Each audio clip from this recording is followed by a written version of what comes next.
Hi guys. तो इस section में हम डिस्कस करेंगे एक कैंडलस्टिक क्या होती है, उसको कैसे देखा जाता है और उसको कैसे हमारे को समझना चाहिए एक प्रैक्टिकल वे में। तो सबसे पहले थोड़ी सी थ्योरी पर आते हैं। आपके आगे दो कैंडलस्टिक्स हैं, एक ग्रीन कलर की है, एक रेड कलर की है। इनके कलर ऑब्वियसली चेंज हो सकते हैं ट्रेडिंग व्यू के अंदर, बट मैं रेकमेंड करूंगा आप ग्रीन और रेड ही रहने दो, आपके लिए ईजी रहेगा। तो कैंडल को अगर आप ध्यान से देखो तो ये जो ऊपर चीजें बाहर आ रही है इनको बोला जाता है विक्स। ठीक है। और ये जो पार्ट है जहाँ पे सारा ग्रीन है और रेड है इनको बोला जाता है बॉडी। तो ये कैंडल की बॉडी होती है और ये कैंडल की विक्स होती है। विक्स मतलब जहां तक मार्केट गई बट सस्टेन नहीं करी। अब सबसे पहले अगर हम ग्रीन कैंडल पे आए तो ग्रीन कैंडल का मतलब होता है कि हम नीचे ओपन हुए और ऊपर क्लोज हुए। ठीक है। अब इस कलर का ये कलर अंदर ब्लू भी होता अगर, तो सिंपली आपको देखना है कि प्राइस कहाँ पर खुल रहा है और कहाँ पर क्लोज हो रहा है। फॉर एग्जाम्पल ये 10 रुपए पे खुलता है और 20 रुपए पे क्लोज होता है, तो इसका मतलब है ये एक बुलिश कैंडल है, क्योंकि एक चीज सस्ती से महंगी हुई है। अब अगर मैं इसको 10 ले रहा हूँ, इसको 20 ले रहा हूँ, तो आप अज्यूम करके चलो प्राइस खुला 10 रुपए पे, 9 रुपए पे गया, फिर 11 रुपए पे, फिर 21 रुपीज पे गया और फिर 20 रुपीज पे क्लोज हो गया। ठीक है। अभी हम प्रैक्टिकल चलेंगे चार्ट के ऊपर, बट इसी का एग्जैक्ट ऑपोजिट होता है सेलिंग वाली कैंडल, जिसमें प्राइस ऊपर को खुलता है और नीचे को क्लोज होता है। मान लो 20 रुपए पे खुल रहा है और 10 रुपए पे चल रहा है। अब हम चलते हैं प्रैक्टिकल चार्ट पे देखने के लिए। अब हम आ गए निफ्टी के चार्ट के ऊपर और अब हम कैंडल सिक्स को देखेंगे। ये वीकली चार्ट है, आप वीकली देख सकते हो, डेली देख सकते हो, 4 आवरली देख सकते हो, इट डज नॉट मैटर। अभी हमारे को बस एक कैंडल के बारे में समझना है कि वो कैंडल क्या कहना चाह रही है और उसे कैसे देखना चाहिए। पहले डिस्कस कर लेते हैं कि कैंडल दिखती कैसे। अभी हमने क्या देखा, ग्रीन कैंडल। ठीक है। अगर आप एक माउस के कर्सर को कैंडल के ऊपर लाओगे ट्रेडिंग व्यू के अंदर, तो यहाँ पर लेफ्ट में वैल्यूज लिखी आएंगी। इसका मतलब होता है ओपन, इसका मतलब होता है हाई, इसका मतलब होता है लो, और इसका मतलब जहां पर मार्केट क्लोज हुई क्लोज। ठीक है। तो जैसे कि मैं इस कैंडल पे लाता हूँ, इसमें आप देखो ओपनिंग हुई है 18682 पे, यहाँ पे मार्केट खुलती है। तो पूरा जूम इन कर देता हूँ। यहाँ पर मार्केट खुलती है, स्लाइटली नीचे तक जाती है, नीचे एक विक बनाती है जो कि इसका लो है 18646। तो आप देखो 40 पॉइंट नीचे गई है, फिर हाई बनाया है इसने 190201 का। बट ये देखो क्लोज कहां पर हुई, ये क्लोज होता है, क्लोज देखो कहां पर हुई 19,190 पे। ठीक है। तो 11 पॉइंट के नीचे क्लोज हुई है और अगर आप ऊपर देखो तो ऊपर एक विक है। अब इसी का ऑपोजिट होता है, रेड कलर की कैंडल हो गई। एक वो भी देख लेते हैं, फिर मैं आपको समझाता हूँ कि कैंडल को देखते कैसे हैं। ये वाली कैंडल हो गई। अब इसके अंदर ओपन यहाँ पर हुई है, क्लोज यहाँ पर हुई है और प्राइस यहाँ तक गया था। जैसे कि हम इस कैंडल पे आते हैं 23 अक्टूबर की, ओपन देखो 19,521 पे हुई है, हाई बना है 19,556 का, लो बना है 18,837 का। देखो लो ये होगा जो विक तक गई है, बट इसकी क्लोजिंग कहाँ पर है, 19,047 पे। अब देखो मार्केट गई यहाँ तक बट क्लोज उसने यहाँ पर करा। ठीक है। अब हम समझते हैं कि एक कैंडल को हमारे को देखना कैसे चाहिए, समझना कैसे चाहिए। तो अगर आप किसी भी चीज को थ्योरी में याद करोगे, वो थ्योरी ही रह जाएगी। अगर हम ट्रेडिंग को प्रैक्टिकली करते हैं तो एक कैंडल को प्रैक्टिकली देख के समझो कि कैंडल होती क्या है। कैंडल सिंपली एक फाइट होती है बायर और सेलर की। तो अगर दो लोग लड़ रहे हैं, बायर लड़ रहा है और सेलर लड़ रहे हैं, तो उसको समझा कैसे जाएगा। देखो ये कैंडल है। ठीक है। हमने बोला कि भाई प्राइस खुलता है 18,682 पे। अब बायर्स इस प्राइस को हाई तक ले जाते हैं 19,201 तक, लेकिन ऊपर थोड़ी सी 11 पॉइंट की सेलिंग आती है और इसको लोग क्लोज कराते हैं 19,189 पर। तो इस कैंडल का विनर कौन है, इस कैंडल का विनर विनर कौन है, इस कैंडल का विनर हुआ बायर। क्यों? क्योंकि उसने प्राइस को नीचे खुलवाया था, मार्केट ने नीचे खोला, बायर्स उसको खरीदते गए खरीदते गए खरीदते गए खरीदते गए और 19,201 तक ले गए। लेकिन ऊपर सेलर ने थोड़ा सा बेचा, बस सेलर और नहीं बेच पाए और क्लोज करा दिया। तो इस कैंडल का विनर कौन हुआ, बायर। ठीक है। हर कैंडल को आपको ऐसे देखना है जैसे वो बायर और सेलर की एक लड़ाई है। अभी थोड़ा सा कंफ्यूजन हो रही है तो सबसे इजी कैंडल पे ले आता हूं समझने के लिए।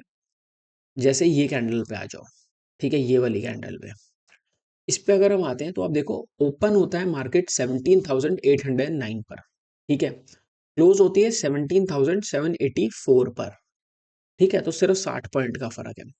वहीं पर अगर आप देखो तो कैंडल की जो विक्स है, ठीक है, ऊपर भी मार्केट काफी गई है, नीचे भी काफी गई है, यहां तक गई, यहां तक गई। तो देखो यहां पर मार्केट ओपन हुई, ठीक है, और पहले इसको बायर्स ऊपर तक ले गए, ऊपर तक ले गए, कहां तक, 18,100 तक। फिर सेलर्स ने इसको सेल करना शुरू करा करा करा करा करा, सेलर्स इसको ले आए 17,600 तक। लेकिन बायर्स ने ले जाकर इसको क्लोज कर दिया जहां पर ये खुली थी।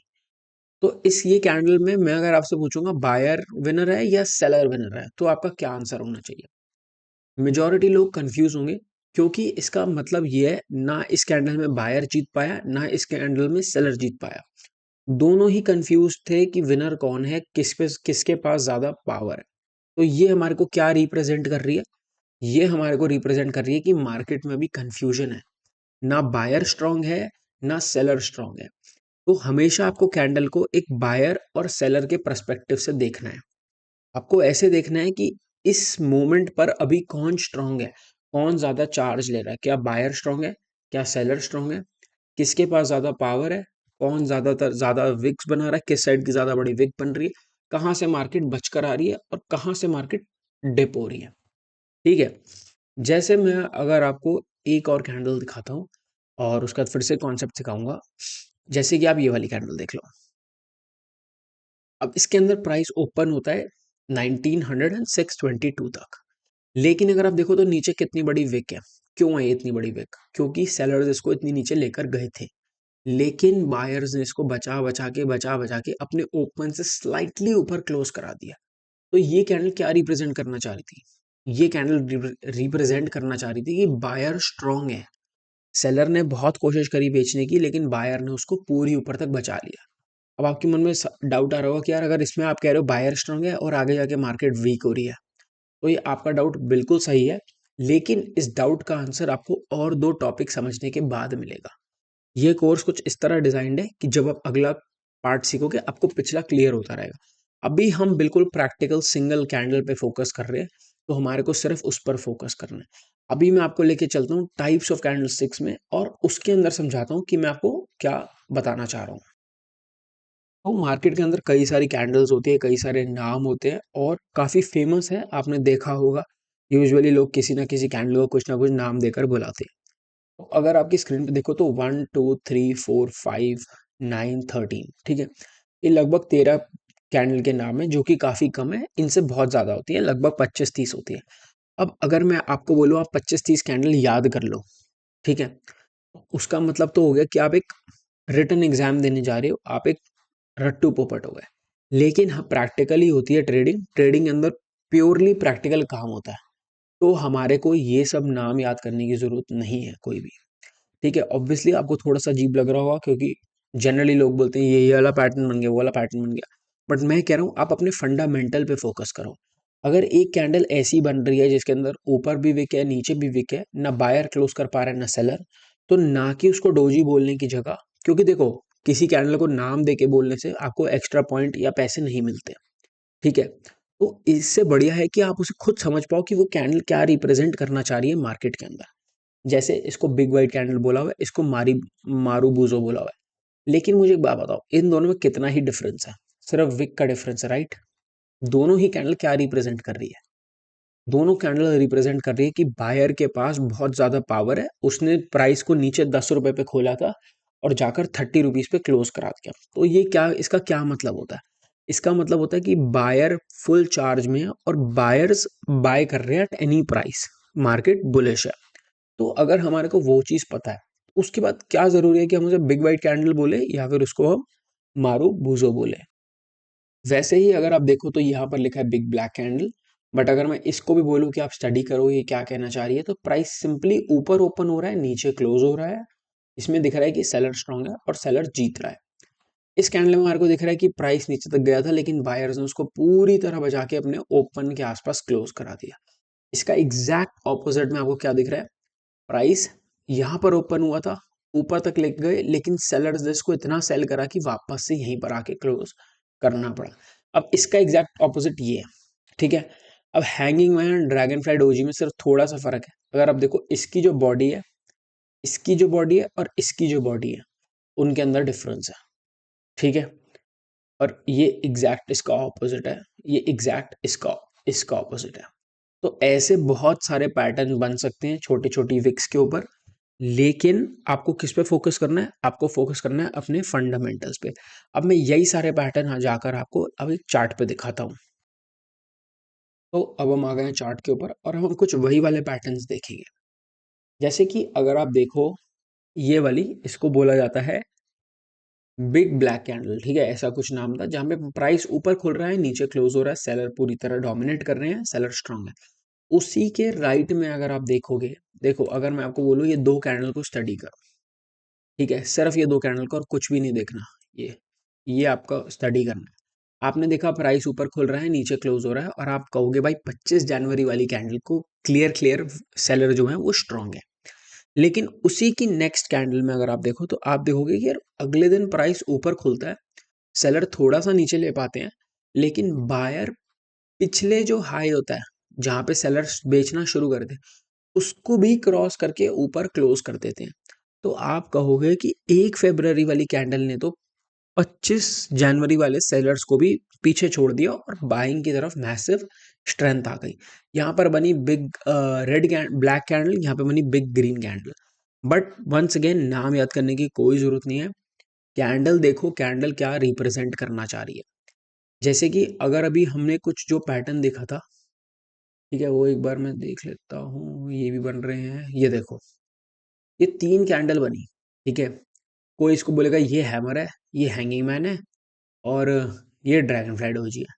लेकिन अगर मैं उनसे पूछूंगा कि वो कैंडल रिप्रेजेंट क्या कर रही है, तो तीनों चीजें लगभग लगभग सिमिलर चीजें रिप्रेजेंट कर रही है। तीनों रिप्रेजेंट करनी है कि मार्केट नीचे तक आई लेकिन बायर उसको बचा के ऊपर ले आया, मार्केट नीचे तक आई बायर ऊपर ले आया, मार्केट नीचे तक आई बायर ऊपर ले आया, मार्केट नीचे तक लाई बायर ऊपर ले आया। उसके अगली ही कैंडल में आप देखो प्राइस ओपन होता है और एक अच्छी green candle, strong green candle, क्योंकि देखो कोई भी चीज जो लो पे खुल रही है, ठीक है, यहाँ पे खुल रही है लो पर अपने, और अपने हाई के आसपास क्लोज हो रही है, उसका क्या मतलब है? उसका ये मतलब है कि नीचे बायर था या ऊपर सेलर था, वो जहां तक ले जा पाए वहीं पर जाके उन्होंने क्लोज करा दी, तो ऊपर वो लोग विक भी नहीं बना पा रहे बड़ी। इसका मतलब है उनके पास एक मैसिव स्ट्रेंथ है, ठीक है। इन चीजों को, इन फंडामेंटल्स को आपको समझना पड़ेगा, अच्छे से स्टडी करना पड़ेगा, क्योंकि अगर आप सिर्फ नाम याद करने के चक्कर में बैठ गए तो आप बहुत ज्यादा कंफ्यूज हो जाओगे। क्योंकि देखो, जब ये टाइम आएगा ना, कोविड का, या फिर कोई भी अलग तरह की कैंडल बनेगी, आप कंफ्यूज हो जाओगे। तो मैं रेकमेंड करूंगा कि आप कैंडल को कैंडल की तरह पढ़ो, ये देख समझने की कोशिश करो कि वो क्या रिप्रेजेंट करना चाह रही है और उससे आप क्या ले पा रहे हो, ठीक है। अब बढ़ते हैं अगले सेक्शन पे।